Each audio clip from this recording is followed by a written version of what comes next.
Welcome to a seminar series called Critical Histories of Criminology, Stories of the Seven Continents. It's part of a number of events celebrating the 70th anniversary of our Institute, the Department of Criminology and Sociology of Law here in Oslo. We call this particular series Critical Histories of Criminology, not only because they may be placed in the spectrum of critical criminology, but because they are critical. We need to listen to them to understand what criminology is and may be. The history of criminology is most often confused with the history of criminology in the global north. A tale of Western Europe and North America and Asia. Their story is multifaceted, but it's also shaped by their location on the globe and in the history of mainstream academia. And this well-known story tends to make us forget alternative accounts of the discipline, which puts places like Africa, Asia, Australasia, Latin America to the periphery of the criminological narrative. Global North tends to be the norm, and most other locations are exotic or these. We often conflate criminology's hegemonic story with its histories and thereby easily discard alternative stories and stories that deserve to be told. Histories focus on events, circumstances, power relations, striving for objective accounts, even when it is difficult, if not impossible, to do so. And stories, with their imaginative power, are social fictions that open up the possibility of speculations, of dreams, of visions, and hauntings. Believing in them makes people follow common ideas and rules, allowing humans to cooperate in large numbers. But stories can also produce and sustain skewed and harmful narratives and visions that legitimize oppression and exploitation. Stories shape history and history shapes stories. That's the idea of the seminar. So the seminar series wants to challenge mainstream stories and unearth criminology's histories and tell alternative stories. And the series attempts to defamiliarize criminology's hegemonic stories so that we can look at its histories from fresh perspectives and gain new insights. We have already done so with quite a few wonderful seminars here. So the series does so by giving all continents space and positionings. It wants to readjust all of the dimensions. It wants to represent them in their real proportions geographically, but also when it comes to their role in criminology and contributions to the discipline. We're not alone in telling these stories. I just said it. We already had wonderful speakers joining us. So the critical work of excavating a more representative history of criminology and making space for alternative stories has begun, includes voices here from Africa, Asia, Australasia, and Latin America, but also the Anglophone North, which we're hearing today, the US and the UK. Last but not least, Scandinavia, coming up as a voice that decenters major narratives in Europe and speaks on behalf of our department. Today, we have the honor to listen to Joanne Belknap. Luckily, Joanne is a very much a visible woman on screen and in academia, as she has given us the entire 5 editions of The Invisible Woman, which is a seminal work on the experiences of women and girls in the criminal justice system as victims, as offenders, and as professionals. The story, one can then assume, is one of criminology and gender, where she continues to develop the field with a progressive reading of intersectionality, and that really is quite intersectional when you guys. But she also keeps drawing attention to current issues and emerging research such as Aldasification or revenge porn.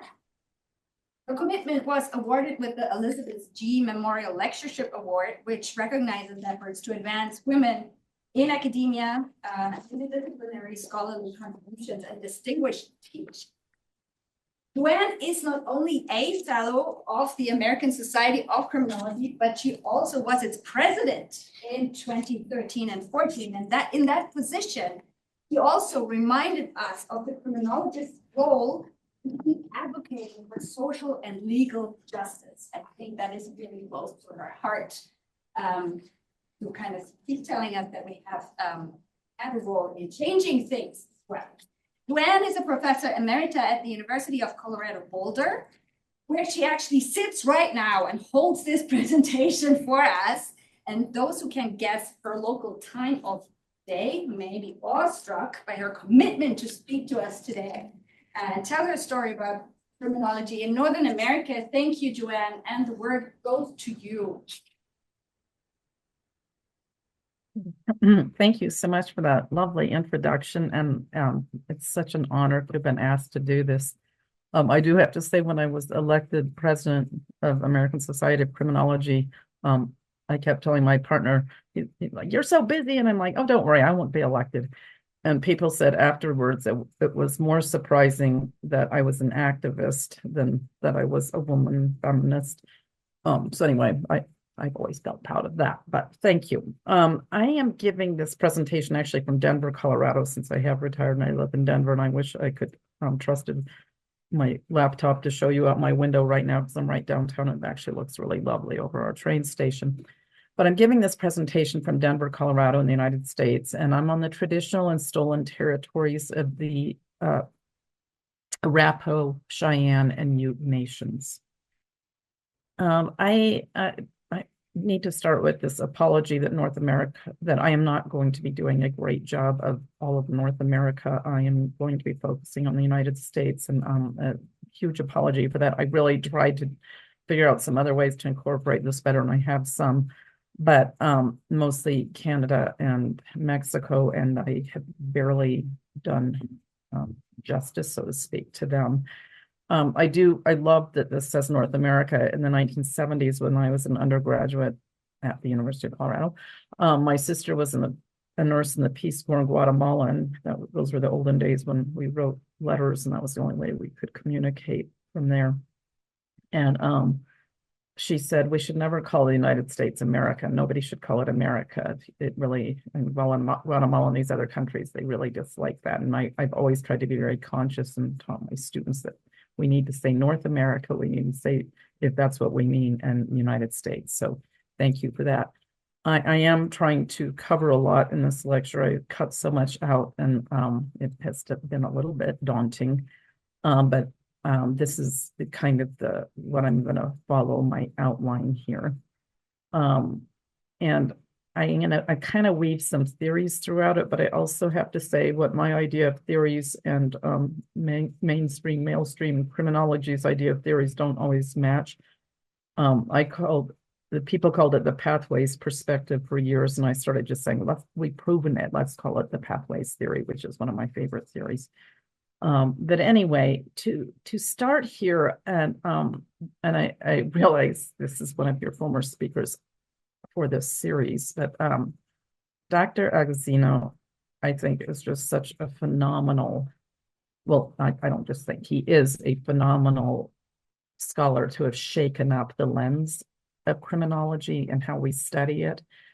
And just the name of this one essay I just loved was, "What is Criminology? A Control Freak Discipline?" I love that saying. And this quote here of criminology emerged as a discipline for disciplining and controlling the other at a time when colonial administrations were imprisoning most regions of the world. Yet no one has examined the extent to which criminology is inherently a colonial enterprise. And to me, one of, if not the single most important change in criminology has been really looking at colonization and how colonization has impacted incarcerating people, so on. And also, it's so important for looking at things like race and immigrants and that sort of thing. But his book, the Countercolonial Criminology, a critique of imperialist reason, published in 2003, I think all of his work is just amazing.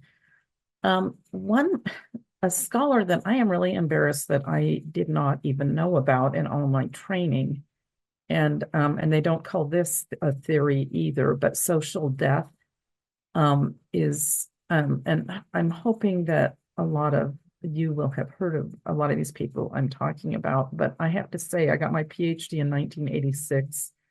I had the first feminist, the first woman in a tenure track position, Mary Morash, when I was in graduate school. And so I do feel like I was lucky to get somebody that was progressive, somebody that was actually learning to do qualitative research when practically nobody honored that in mainstream criminology. Well, I shouldn't say practically nobody, but it wasn't. But anyway, most of what I feel like I've learned has been like by myself since I left graduate school, some extent in it, which I finished in 1986. But Slavery and Social Death is just an amazing book. And slavery whereby people are deprived of all claims of community. And he is a Jamaican American and a professor at Harvard University. And he talks about two modes of social death, but both modes ensure the persons enslaved is the enemy of the enslavers, in part viewing them as unworthy of being fully human because they are enslaved. And he talks about these two different modes. One is external exile, where people are enslaved from one country to another. And of course, the obvious example here is from Africa to the United States. And internal exile, which is incarcerating people within the countries they live. And of course, the mass incarceration in the United States has been felt more by African Americans, Black Americans than anybody else. Another scholar who has advanced this more recently has used social death to look at racialized rightlessness and the criminalization of the unprotected is Dr. Lisa Marie Cacho. And this is another just fabulous book. And she talks about social death through social value is assigned and denied on racial terms and contested and condoned through legally inflected positions of morality. And because the law is just presumed to be ethical and irreproachable, the act of law breaking reflects poorly on a person's moral character, so that rather than looking at what are wrong with the laws or the implementation of them, it's what's wrong with the people. So then bringing us back to Dr. Agazzino, imperialism is the basic form of all criminality, since every criminal act implies the violation of the spaces of others and attempts to colonize the spaces of the other. Yet imperialism has the tendency to pose as the moral policeman of the world. And I love this quote so much, and it's so incredibly powerful. Now I want to move to something that I've always felt like language is so important, and how we frame things, what we call things. And one of the movements that's been happening for some time is trying to change the name, instead of saying the criminal justice system, and what we call people. And to start this out with naming the system, is for years I was using Stuart Scheingold's book. He started about the criminal processing system, and he didn't say why he did it, but then I started doing that in my writings and teaching. And then people start calling it the criminal legal system. And I've had a couple people contact me and say, who first did this? And I did finally dig in to find that out for this talk, because I do think it's so interesting and important. And so I actually found that it was Jane Dixon in Canada and I found her and I emailed her and I said, you're the first person I can find that did this. And she is a scholar of Indigenous First Nation people in Canada, seeking their traditional legal structures and programs and so on. But anyway, you can see this the email I got here. I think the term criminal legal system is simply something I coined because I really felt the justice piece was misplaced, especially as regards the system's treatment of Indigenous people. I don't recall seeing it used elsewhere. In fact, it was the ubiquity of the term criminal justice system that prompted me to switch to criminal legal system. We are seeing this more and more in publications now, which I am really happy to say. And as I told my students for years, even though I have a PhD and master's in criminal justice, I think it's an oxymoron. I think it's something we should strive to, so I like that aspect of it. But so many victims and defendants do not feel the system is just, and that is what so much of all of our work is about. So one of my favorite theories has always been labeling theory, that and the two components of that, of course, are that there's discrimination in who's labeled, people who are poor, who are of color, and so on. but also the impact of the label. Once you are labeled as somebody who is an offender, a criminal, here, like the word juvenile, which means youthful, somehow just now almost always means a juvenile offender. It just the transformation of this. So hopefully most of you, if you haven't read Just Mercy by Brian Stevenson, a phenomenal book, a great book for teaching, and at least in the United States, I have few books that students loved as much as they do this one. But one of my favorite lines from it, each of us is more than the worst thing we've done. And part of he's such an amazing person. He was actually the keynote speaker I picked when I was president of the American Society of Criminology, and this book had just come out. He's an amazing speaker if you ever get a chance to see him. But I think taking that into this thing, and I believe it was the people with disabilities movement that started the movement of using people first language instead of saying criminals or criminal people or offenders or ex-offenders or ex-felons or whatever, using this language that talked about people first, rather, so people with disabilities rather than disabled people or people, homeless people or people who are unhoused and so on.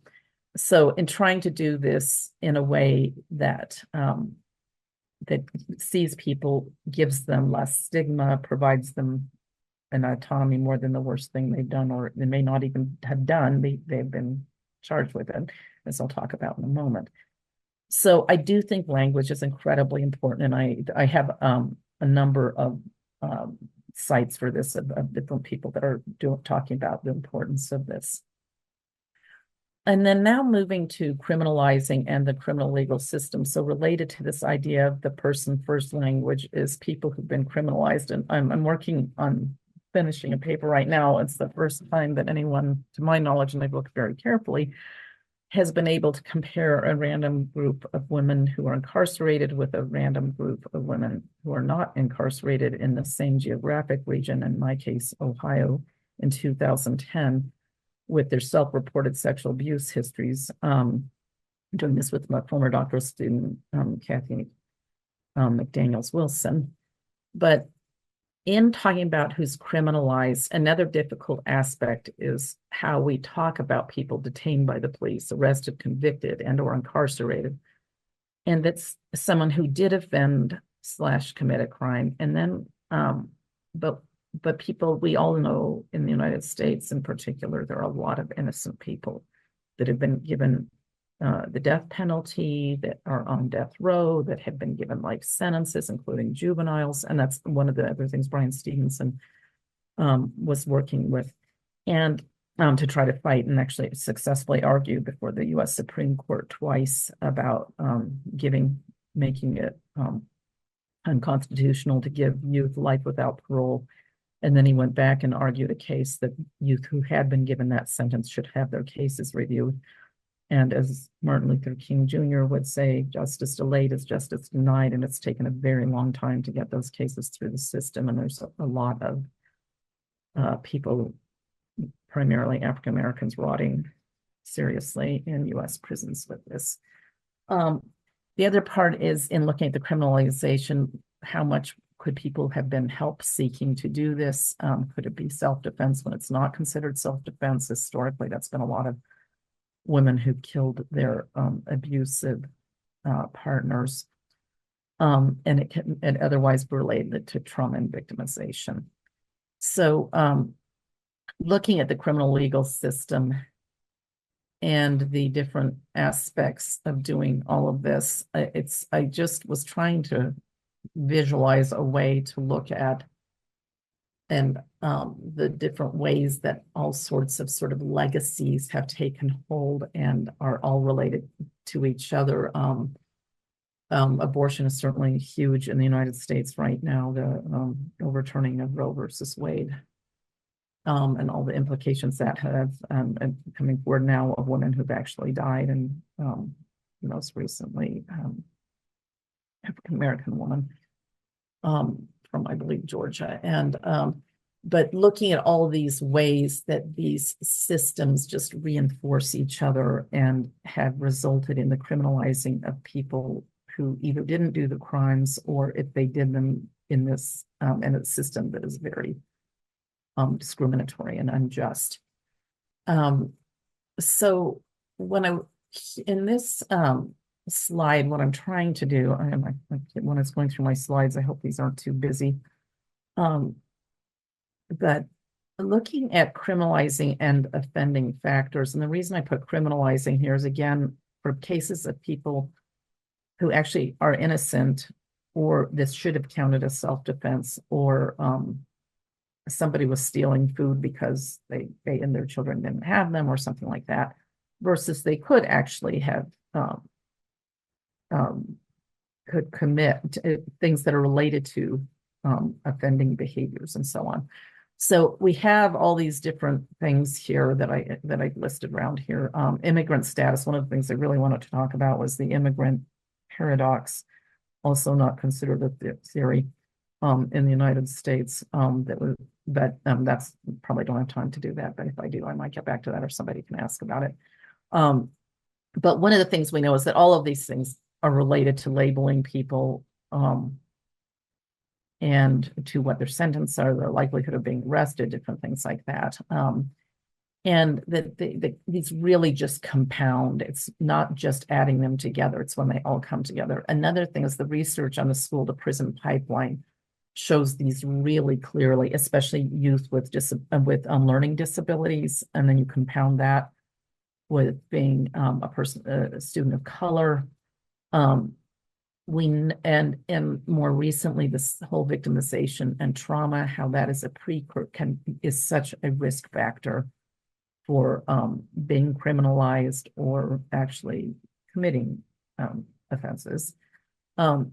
Takofu Zaberi, I love this book. I think it came out in 2001, Thicker Than Blood, How Racial Statistics Lie. I heard him speak that when the book came out, and he's a professor at Harvard, and the gist of one of the things he says that I just think is so important is when we throw race into models such as criminology, especially quantitative models, a lot of times we're not really studying race, we're studying racism, but we get that confused so that so it's making that assumption that because there are more African Americans incarcerated is highly disproportionate. And these were very strong themes in the 60s, 70s, 80s, and 90s. Therefore, African Americans are more criminal. Making this kind of assumption rather than that there would be racism and who is arrested, who's detained, who's convicted, and what kind of sentences people get. So then this leads us into the developmental and adverse life events theories. And these include pathways theory, which is my personal, one of my favorite theories, but also related to Kathy Whittam's really great cycle of violence theory, life course, and some people still call this a perspective. It seems to me we can call that a theory now. It's beyond the scope of this to compare all three of these, but if anybody's interested, I have a whole chart I can send you on this that's in the latest edition of my book. But basically, the simple version of the pathways theory, and life course has historically not done a good job. It's focused primarily on males and following them over the course of their life. It's incredibly expensive to do this research, even though I think it's great. It would be one of the best ways to learn about resilience. I think it's a great investment in doing it, but there are some caveats. But pathways is very focused on trauma, victimization, adverse life events, and then being criminalized or actually offending, and how the victimization trauma is a risk factor for being criminalized or offending, and then having a record as being somebody who has offended or is a criminal, so on, sets people at risk of victimization. So I just threw this in this morning. I woke up at 3 a.m. and all of a sudden I thought, oh, I should do this thing. And this is very crude because I just did it this morning. But this is some data I'm working on right now that's comparing, that I'm really close to submitting for publication, the one on women who are incarcerated and not incarcerated, and comparing them. And when I did this multivariate logistic regression on this to look at the differences between the women who and were the dependent variables, whether the woman was in prison or not in prison, was if they were African American, they were way more, all of these were significant relationships, were significantly more likely. And I just looked at black and white because of the makeup of the sample. I couldn't look at other races because they were too small levels. Whether somebody graduated from high school, they were significantly, oh shoot, that should be a plus, sorry, significantly more likely to be in prison. Whether they experienced a completed rape, they were more likely. Whether they were raped before they were 18, they were more likely. And the number of unique rapists they had, this didn't mean like whether it was a gang rape or not, but whether, let's say, their stepfather had raped them, a date had raped them, and so on. But one of the other things that we found in this that was that it was very significant that somebody that was raped before they were 18 were also significantly more likely to not complete high school. So all of these different things. The methodological contributions that have been made, I just think are so significant and huge. And I feel like the way I was teaching methods before I retired a few years ago, both to undergraduates and graduate students, was so radically different than what I had learned in graduate school. And I'm just so grateful to the people who led these movements of doing things a different way. I love the ideas of when I taught feminist research methods in graduate school. I said basically I'm not really sure. Feminist research methods seems to be ethical research practices. I'm not really, I'm not sure how different those two really are. I feel like that's what I'm teaching, but I do love these ideas of reflexivity and positionality of the researcher. That if I'm someone, which I am, who is white, who studies people who are incarcerated or coming out of incarceration. I need to reflect on my own privileges, my own assumptions I'm making, and how I make sure that I am doing the best I can, not to other people, even having the best intentions in mind, and what is my positionality. And also really looking at why it is so important to have scholars of color and people like this is another story, but my speech that was published in Criminology, only because they have to. I had a terrible time getting stuff accepted in Criminology, including the year I was president. But anyway, that's another story. But anyway, that looking at, what is our positionality? What are we doing, and whose lens are we using? And again, this is all part of the colonization part of this, and then the ways we're trained in graduate school and so on. But I am very optimistic about how all of this is changing. I also, and then IRB use, even though I do have a whole other thing I'm writing on IRBs and trying to do research on trauma of people who are incarcerated. But that's not, I think, but it is great to have IRBs, and the stories of those have been kind of horrible. The Immortal Life of Henrietta Lackey is a great book on that. But the interdisciplinary, I love this part of criminology. I love, of course, we have the sociologists and psychologists, as well as people like me who are supposedly trained in the interdisciplinary criminology, but looking at the legal scholars who've just done incredible critical work in criminology. I love the geography aspect. As we had talked earlier, like Dr. Agostino talking about space. I love the ways those are being done. One of the research projects I did with Anda Prince and Susan Buckingham, who are respectively psychologists and geographers, we found that in Denver, that Latino women had less PTSD than white or Black women whose cases were going through the system, domestic violence survivors. And but we also found, well, Susan found, who's the geographer, that white women who lived in communities, the higher the percentage of Latinx population there, were also less likely to have PTSD.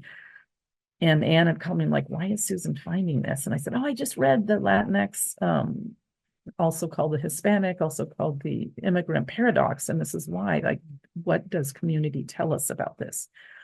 Qualitative is way too much, but when I was in graduate school, I got almost no training on qualitative. I was really lucky to be on a research project with Dr. Morash, my advisor, where we did this. So it's way too much, but indigenous methods, which I'm going to talk about a little bit in a minute.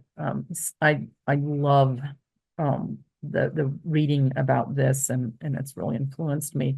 The multi-methods of using things like qualitative and quantitative in the same study, individual and aggregate data, to have a better understanding of things.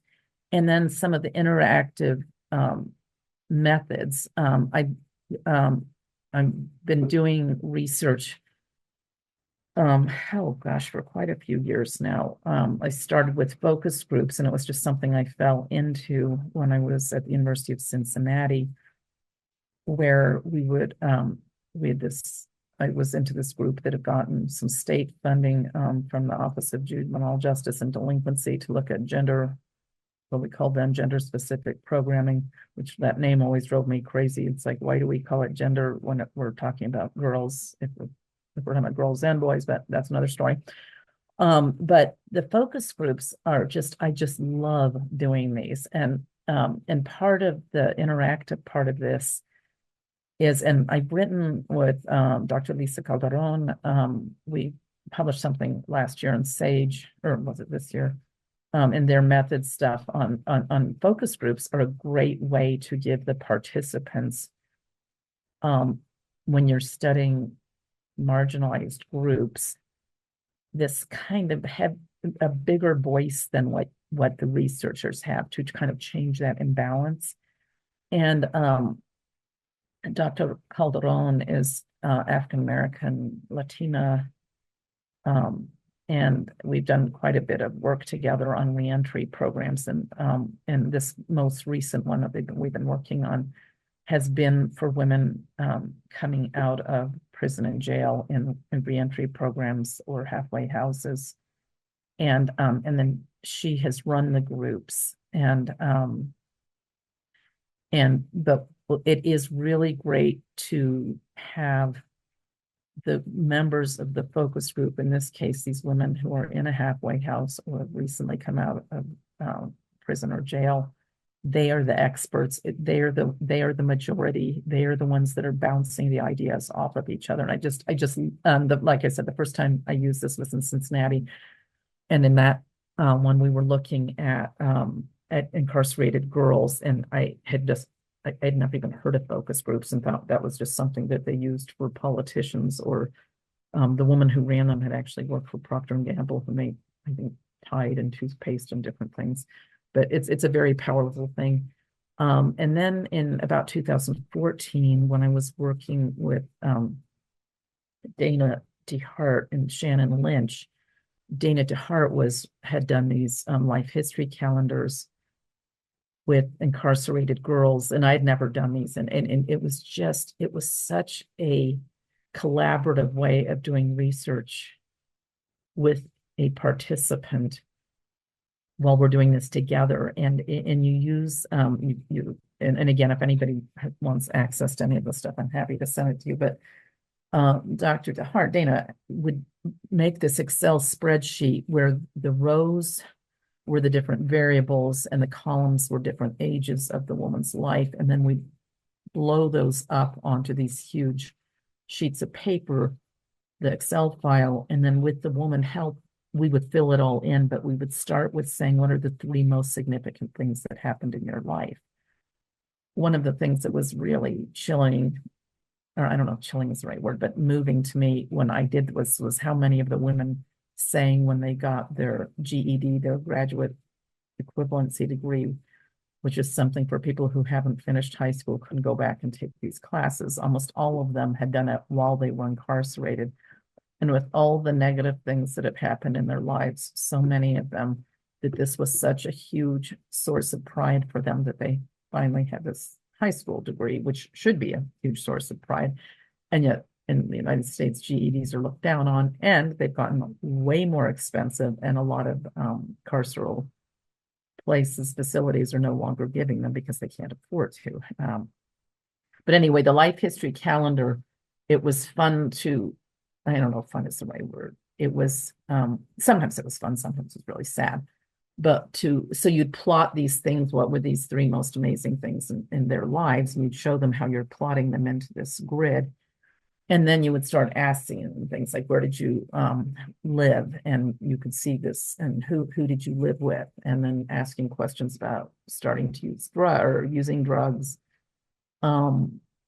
sexual abuses. And this is a much cheaper way of doing things than life course theory does of following people.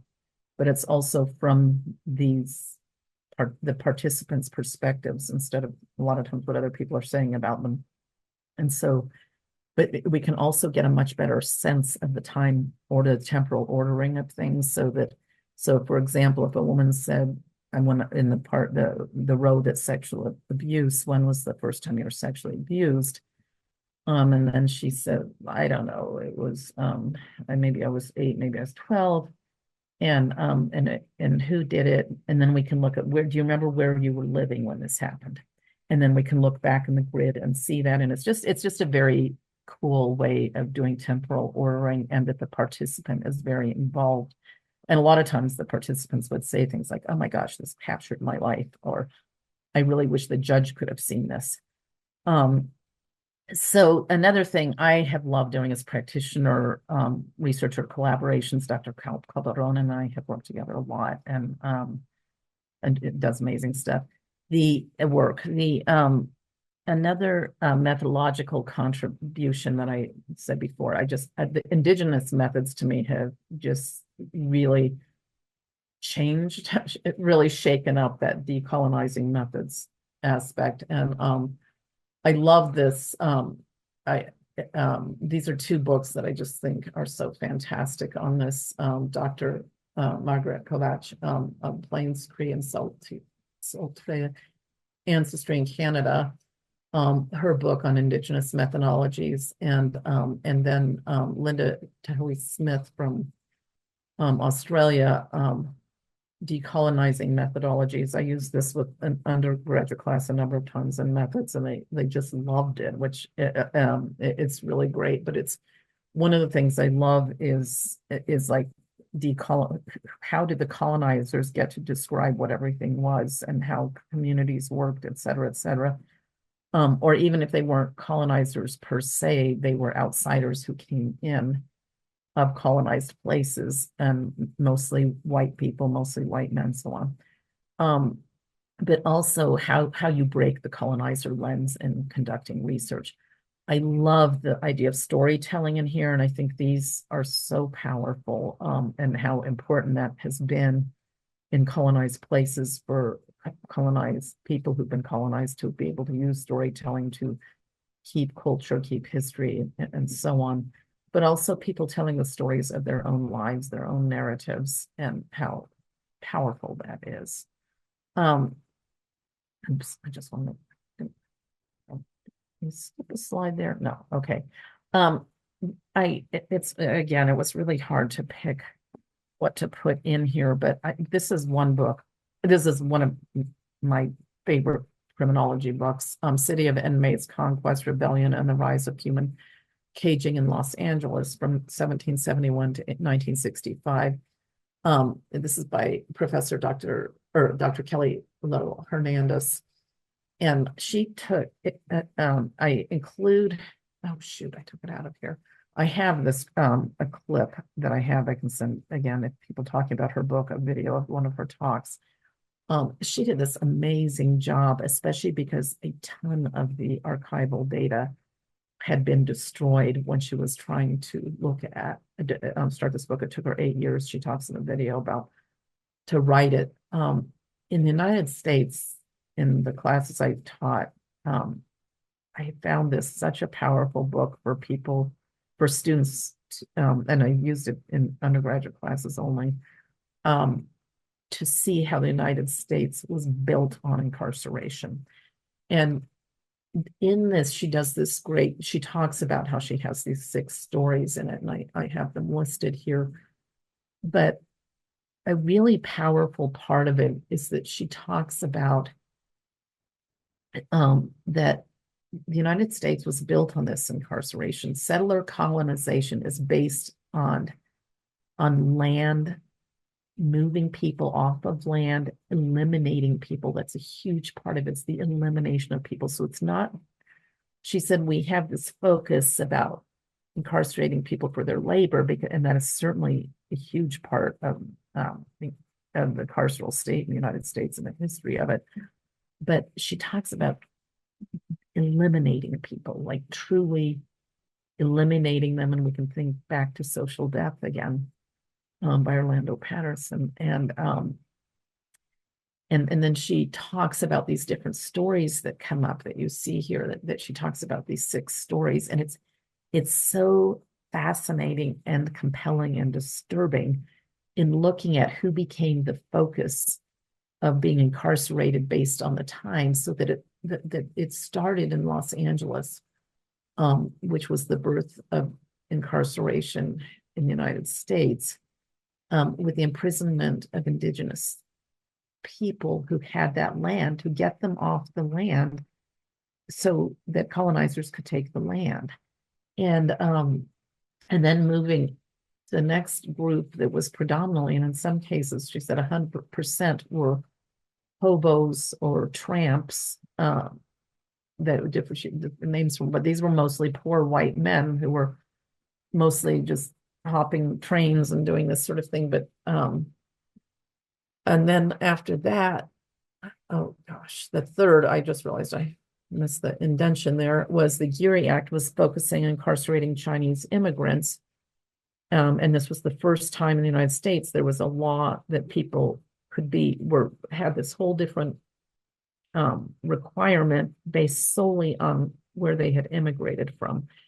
And then they faced, and this was unbelievable racism, and included that if they didn't do this registering, they could go to prison, they could be, and then be forced to do hard labor, so on and so on. And then she talks about the incarceration, the next story, and these were 2 stories, 4th and 5th stories, but and she talks about doing this of both people that were here legally and people who were immigrants that were not documented or US citizens. And of course, many of these individuals were going back and forth between what is now the United States and mostly Mexico just all the time, and then in the 1920s through 60s, looking at the great migration of African Americans out of the South, and in this case into Los Angeles, and then that became the focus. Another person, I'm just checking my time here, again,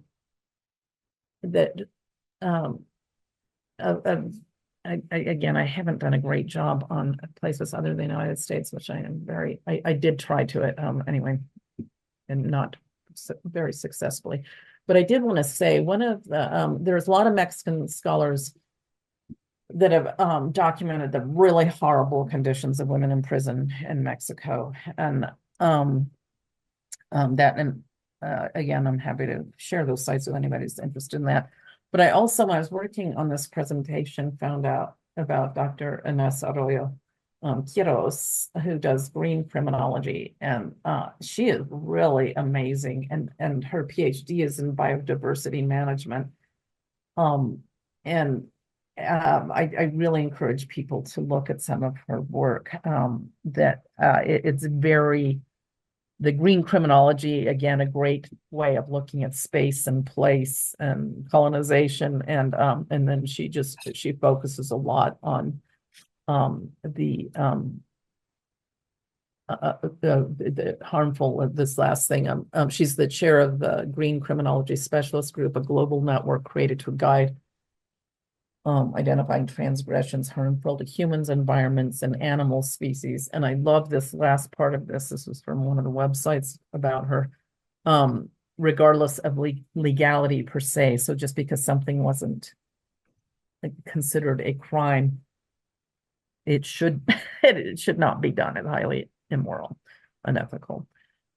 Canadian feminist scholars, I also just do this shout out to them. And again, I apologize, but this is most of who I know in terms, because most of my research has been gender-based abuse. And there's been Myrna Dawson's been just remarkable to me as reading her work and looking at femicide in particular, and but all sorts of responses to violence against women. And Margaret Shaw does great work from her 1991 study of women in prison, reporting the high rates. Oh, gosh, sorry, I just noticed I messed up that. That should be, they're 53%. So the 68% reported sexual abuse, and either 54 or 53% sexual abuse and 90% physical abuse. And then we saw those go even higher among the Indigenous First Nation women who are incarcerated. There, and Elena Fox and Fran Sugar in 1990, again looking at Aboriginal First Nation women in prison, and more than 50% were raped by male relatives, tricks, working on the street, often as kids in foster homes, in juvenile detention, and adult prisons. And now just some of the current critical areas that, oh, sorry, yeah. Can I just ask, we're having 10 minutes for discussions left. Oh, I'm sorry. I counted my time from when you stopped talking. I'm sorry. So yes, we can stop. I'm sorry. No, that's fine. These are some of the current issues now. And these are some of my favorite authors. So yes, let's go to questions. Sorry.